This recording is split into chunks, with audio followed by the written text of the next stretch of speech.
Assalamualaikum warahmatullahi wabarakatuh. Mahasiswa semuanya, kembali dengan saya Uun Leonar.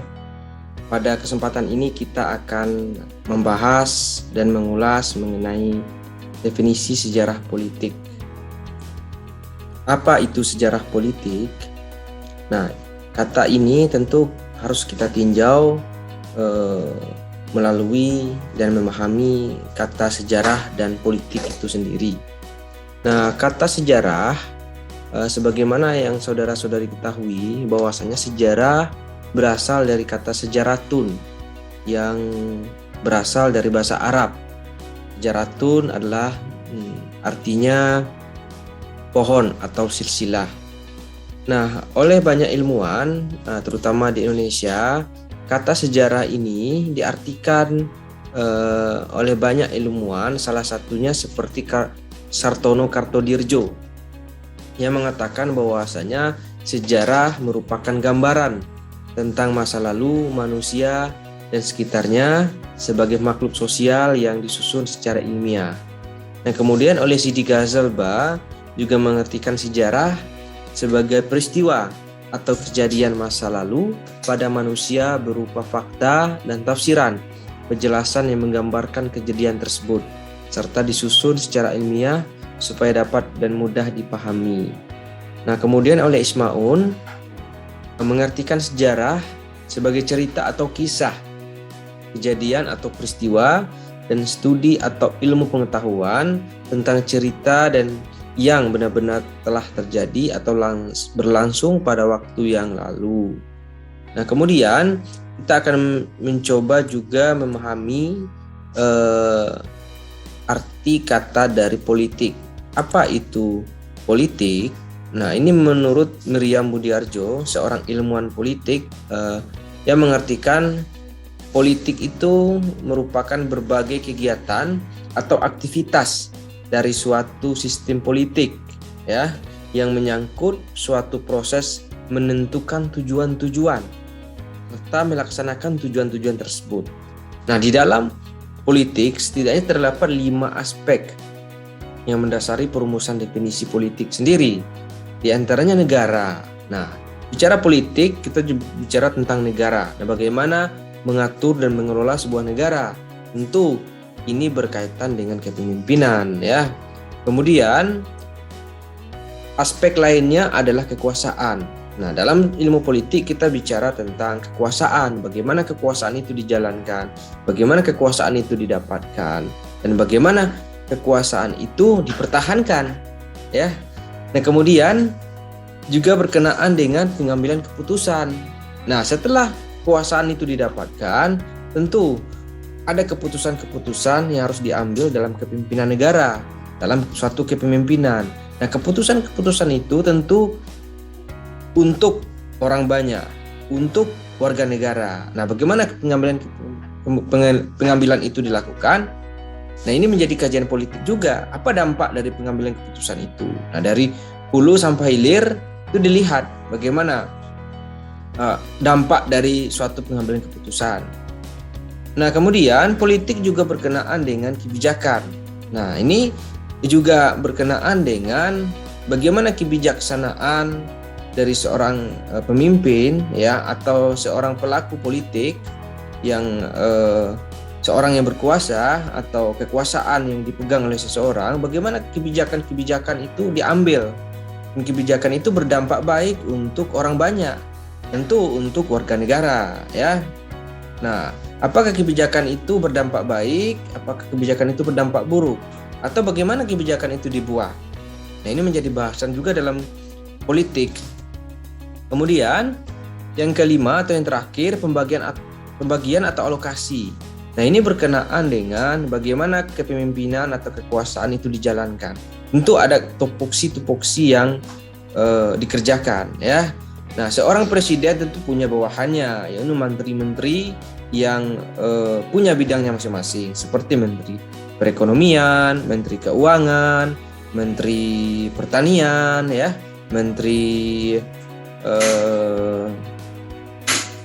SDM dan lain sebagainya ya. Nah, itu berkenaan dengan pembagian atau alokasi dan juga berkenaan dengan bagaimana eksekutif menjalankan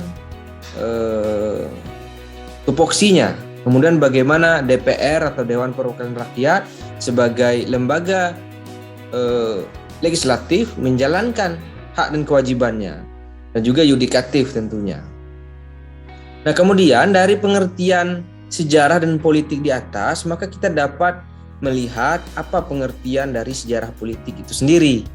Nah, sejarah politik dapat kita artikan sebagai kajian mengenai organisasi, perilaku politik, pelaksanaan kekuasaan, dan aspek-aspek lainnya dalam suatu masyarakat atau negara pada masa lampau. Nah, tentu yang menjadi ciri atau karakteristik dari sejarah politik itu, kajian kita adalah kajian tentang proses. Ya, prosesnya dari awal sampai kekinian. Itu dari masa lampau pada suatu masa sampai hari ini. Nah, maka kajian kita adalah kajian yang diakronik, ya, diakronik. Dan tentu sejarah politik sebagai dari bagian dari sejarah atau kajian sejarah. Nah, tentu kita menganalisisnya dengan menggunakan pendekatan struktural nanti. Ya, kita menggunakan konsep-konsep juga istilah-istilah yang kita pinjam dari ilmu-ilmu sosial dan termasuk juga ilmu politik itu sendiri. Nah, kemudian kita melihat juga ada objek ruang lingkup atau kita katakan sebagai aspek dari sejarah politik itu sendiri. Apa saja aspek atau objek dari ruang lingkup sejarah politik itu? Nah, dapat kita lihat di sini. Ada beberapa aspek, di antaranya aspek intelektual.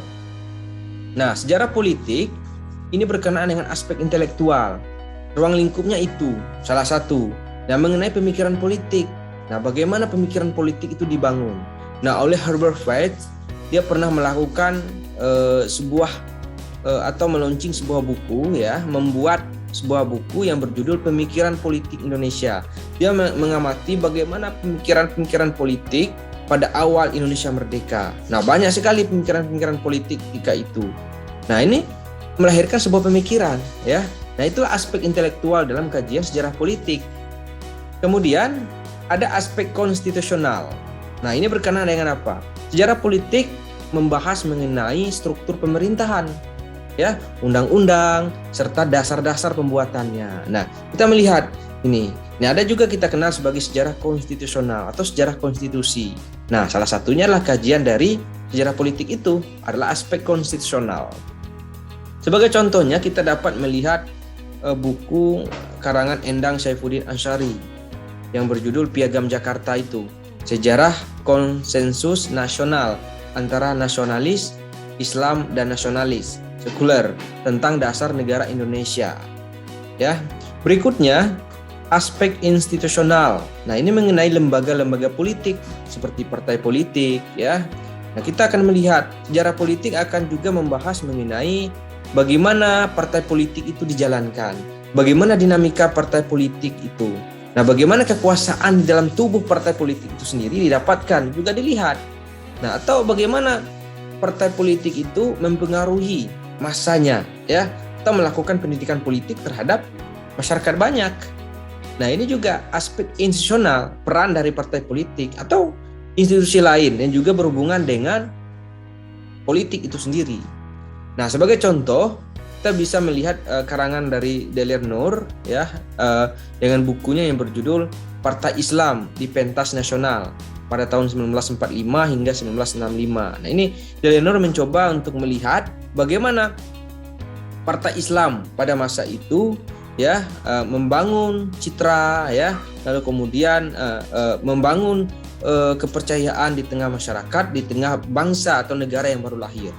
Tentu ini menarik sekali untuk dilihat, diamati pada masa itu, ya, karena dinamika politik ketika itu sangat deras dengan munculnya banyak ideologi-ideologi. Kita kenal ketika itu komunis juga masih berdiri, ya, tahun 45 sampai 65. Kemudian ada ideologi lain, ya, kelompok nasionalis, ya, masih kuat ketika itu. Ada Partai Nasionalis Indonesia, lalu dan partai-partai lainnya tentunya.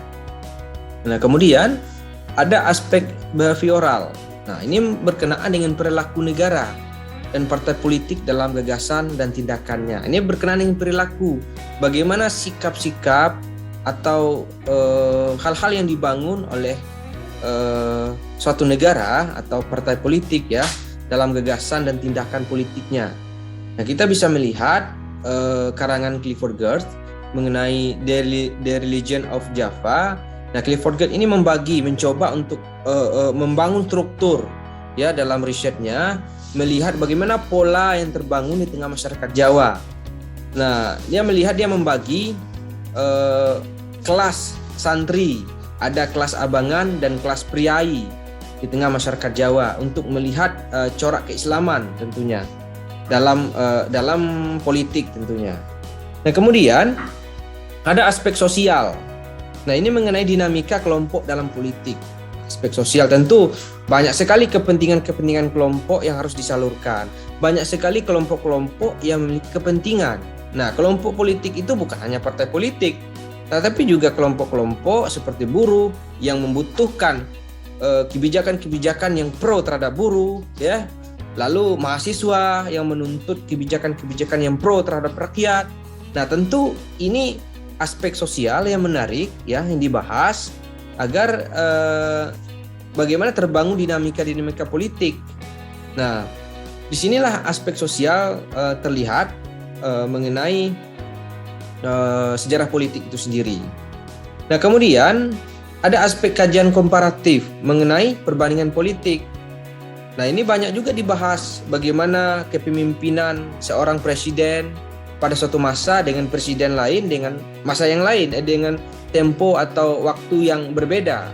Contoh masa kepemimpinan Soekarno dibandingkan dengan masa kepemimpinan Soeharto. Nah, bagaimana ekonomi berkembang ketika itu, bagaimana politik dibangun ketika itu, apa slogan atau jargon yang dibangun, lalu bagaimana masyarakat melihat dua kepemimpinan itu, apa perbandingannya, apa lebih kurangnya. Nah, itu merupakan kajian komparatif atau dari kajian komparatif terhadap politik satu negara dengan negara lainnya. Ya, Indonesia dengan Malaysia dalam satu tempo atau satu zaman tertentu. Itu bisa dilihat melalui kajian sejarah politik melalui aspek kajian komparatif ini. Nah, kemudian ada biografi politik. Ini banyak sekali dibahas ya. Banyak sekali yang menulis tentang tokoh-tokoh politik. Ya, kita bisa melihat karya Delernur, Muhammad Hatta, biografi politik. Nah, ini saya pikir saat ini banyak sekali karya-karya biografi politik itu ditulis oleh sejarawan tentunya untuk mengamati, melihat bagaimana partisipasi seorang tokoh politik dalam membangun citranya, bahkan kepada aspek intelektualnya ya, sehingga mencoba untuk membangun mindset dan juga membangun pola pikir suatu masyarakat sehingga dia menjadi seorang yang berpengaruh di tengah masyarakat. Nah, itu biografi politik. Nah, itulah beberapa aspek yang dibahas di dalam sejarah politik menjadi ruang lingkup dari kajian sejarah politik itu sendiri. Nah, kemudian kita akan melihat juga bagaimana perkembangan sejarah politik sebagai kajian sejarah. Nah, setidaknya kita membagi historiografi dalam dua pembagian, yakni historiografi politik sebelum abad ke-20. Nah, dan historiografi politik setelah abad ke-20. Mengapa saya bagi demikian? Karena pada sebelum abad ke-20 tentu ini menjadi suatu yang menarik untuk dibahas juga karena belum munculnya ilmu-ilmu yang banyak digunakan dalam kajian sejarah, sehingga sejarah itu lebih bersifat kepada naratif dan juga sejarah lebih konsen kepada sejarah penguasa dan juga penulisan sejarah berkaitan dengan orang-orang besar. Mengapa demikian? Karena ini juga dipengaruhi oleh aliran positivistik ketika itu, ya, terutama pada masa Ranke, di mana Ranke mencoba untuk memperkenalkan jargonnya no dokumen no history, tidak ada dokumen, tidak ada history, tidak ada sejarah. Maka yang memiliki dokumen-dokumen itu, ya, jejak-jejak sejarah atau bukti-bukti sejarah itu adalah orang-orang besar. Maka politik yang ditulis atau sejarah politik yang ditulis adalah sejarah politik orang-orang besar. Ya, sejarah ditulis adalah sejarah tentang orang-orang besar. Maka fokus pada sejarah penguasa, siapa yang berkuasa ketika itu. Berfokus pada objeknya adalah individu. Ya. Nah, memasuki abad ke-20 atau pada awal abad ke-20, historiografi politik atau sejarah kita kenal pada umumnya berkembang, di mana lahirnya kelompok Annales yang di Perancis. Kemudian juga The New History sebelumnya di Amerika. Nah, ini mempengaruhi kajian sejarah atau penulisan sejarah. Mengapa demikian? Karena aliran baru ini mencoba untuk mendekatkan sejarah dengan ilmu-ilmu sosial. Sehingga kita kenal ada pendekatan struktural, atau kita kenal juga adanya sejarah menggunakan ilmu-ilmu sosial sebagai pisau analisisnya. Nah, maka karakteristik pada setelah abad 20 ini kita mengenal sejarah politik menggunakan pendekatan struktural. Nah, kemudian dari sejarah politik ke sejarah kekuasaan. Nah, mengapa kita katakan demikian? Sejarah politik sebelumnya hanya konsen menulis, ya, membahas mengenai seorang figur, ya, penguasa. Maka setelah abad ke-20 itu terjadi perubahan, di mana sejarah kekuasaan. Nah, sejarah kekuasaan itu berbicara bukan hanya sekedar namanya tokoh, tetapi juga berkenaan dengan bagaimana kekuasaan itu dijalankan. Nah, bagaimana dampak dari kekuasaan itu dijalankan. Lalu, komponen-komponen apa saja yang terbangun di dalam kekuasaan. Nah, ada sistem-sistem yang terbangun di situ, ya. Ada masyarakat di sana, ya, ada kelompok kepentingan di sana, ya. Tentu ada tokoh-tokoh yang juga terlibat di sana. Nah, jadi pada masa ini atau setelah abad ke-20, sejarah politik tidak bicara hanya tentang individu, ya, atau penguasa, tapi kekuasaan adalah objeknya adalah mencakup masyarakat secara luas, ya, yang berkaitan dengan dinamika politik di dalamnya. Tentu ini menjangkau orang-orang kecil juga, ya, orang-orang yang merasakan dampak dari politik itu sendiri, ya, dampak dari kekuasaan itu sendiri. Nah, kemudian dinamika berbagai aspek yang berkaitan dengan politik ini sudah kita jelaskan tadi. Nah, banyak sekali dinamika yang terjadi di dalam sejarah politik. Kita bisa melihat bagaimana transisi dari kekuasaan satu kepemimpinan ke kepemimpinan lain. Nah, terjadinya demonstrasi atau terjadinya kudeta bisa juga kita lihat itu sebagai dinamika politik, ya, sebagai proses transisi politik. Nah, ini yang kita soroti, apa faktor-faktor yang mempengaruhi, ya, bagaimana ideologi yang terbangun, kelompok-kelompok mana saja yang punya kepentingan dalam hal ini. Ya, itulah sebagai perkembangan dari penulisan sejarah politik sebagai kajian sejarah secara garis besarnya. Barangkali itu yang dapat saya jelaskan pada video kali ini. Semoga saudara-saudari bisa melanjutkan diskusi pada pertemuan lainnya atau melangsungkan diskusi mandiri dengan teman-teman, ya, untuk membahas mengenai sejarah politik lebih dalam. Cukup demikian. Billahi taufik wal hidayah. Assalamualaikum warahmatullahi wabarakatuh.